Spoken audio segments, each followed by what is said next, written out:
Hello everyone, and welcome to the first video on my channel. This channel is dedicated to exploring the stories of football players, their triumphs, struggles, and legacies. To kick things off, I want to share the story of my favorite player, who is also my greatest regret in football. This is the story of a prodigy who bloomed too early and faded away, not just because of injuries, but under the heavy weight of media expectations. A player who epitomized the phrase, too fast, too dangerous. Theo Walcott. Theo Walcott had an electrifying start to his career, a beginning that shaped the highs and lows of everything that followed. Once heralded as the heir to England's golden generation, players like Lampard, Gerrard, and Scholes, Theo was seen as a talent who could even outshine Gareth Bale and rival Messi. But for many Arsenal fans, his story became one of unfulfilled potential. The perfect start. In late 2005, Southampton chairman Rupert Lowe famously quipped that if he had to answer every phone call about Theo Walcott, he'd be stuck in his office all day. And he wasn't exaggerating. Theo was the most sought-after young British talent, with Chelsea, Liverpool, and Arsenal all vying for his signature. Chelsea, under Jose Mourinho, was prepared to offer between £8.5 million and £15 million. Meanwhile, Harry Redknapp, known for nurturing talents like Jermaine Defoe, believed Walcott was even better. Redknapp praised Theo's incredible speed and explosive style, calling him a generational talent. Ultimately, it was Arsene Wenger who won the race for Theo's signature. Wenger promised the young forward valuable playing time at Arsenal, a dream come true for Theo, who idolized Thierry Henry. Shortly after joining Arsenal, Theo received the shock of his career. Sven-Göran Eriksson named him in England's 23-man squad for the 2006 World Cup, making him the youngest player in the team. However, Theo didn't play a single minute in the tournament, a bitter introduction to the pressures of international football. Returning to Arsenal, Theo began his first Premier League season with cautious promise. At just 17, he wasn't a regular starter, but the glimpses of brilliance were enough to justify the hype. Rising star. In 2008, Theo made history as the youngest player to score a hat-trick for England.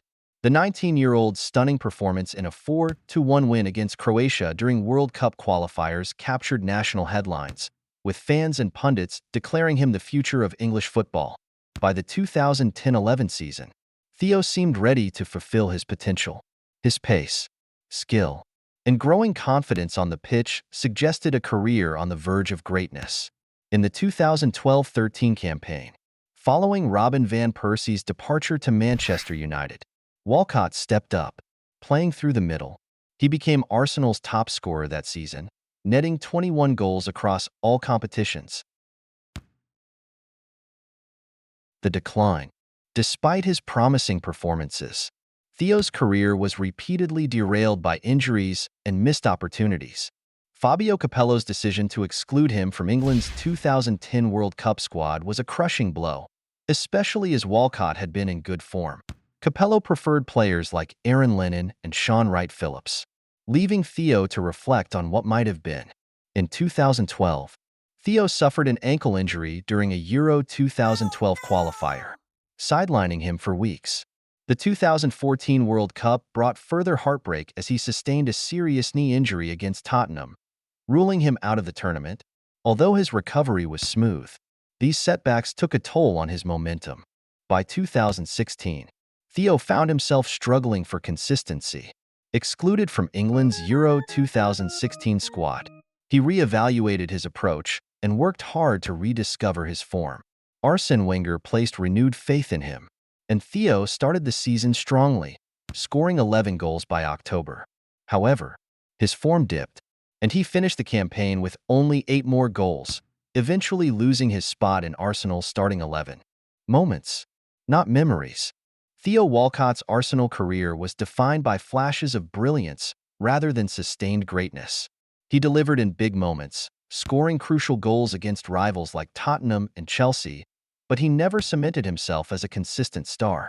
His first goal for Arsenal, a stunning finish in the 2006 Carling Cup final against Chelsea, was overshadowed by Didier Drogba's brace in an infamous on-field brawl. Similarly, his equalizer against Birmingham in 2008 was forgotten.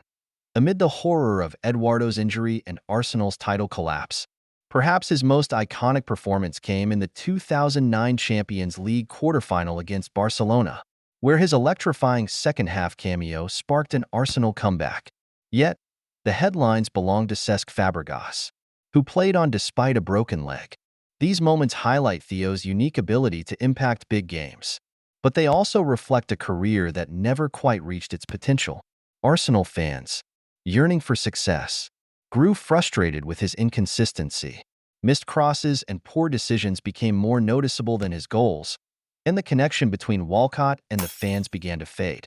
After over a decade at Arsenal, Theo left for Everton in 2018, seeking more playing time and a fresh start. Legacy. While Theo Walcott was never an Arsenal legend or a cult figure like Aaron Ramsey or Santi Cazorla, he was a player who delivered unforgettable moments. His story is one of raw talent, extraordinary speed, and missed opportunities, a career that leaves fans wondering what could have been. For all his ups and downs, Theo Walcott remains a player who could light up any game. His best moments will always be cherished by those who saw him in full flight, a reminder of the electric promise of a player who truly was too fast, too dangerous. Please leave your thoughts about him in the comments below. If you find the video interesting and useful, don't forget to subscribe to the channel so you don't miss the following videos. Thank you very much.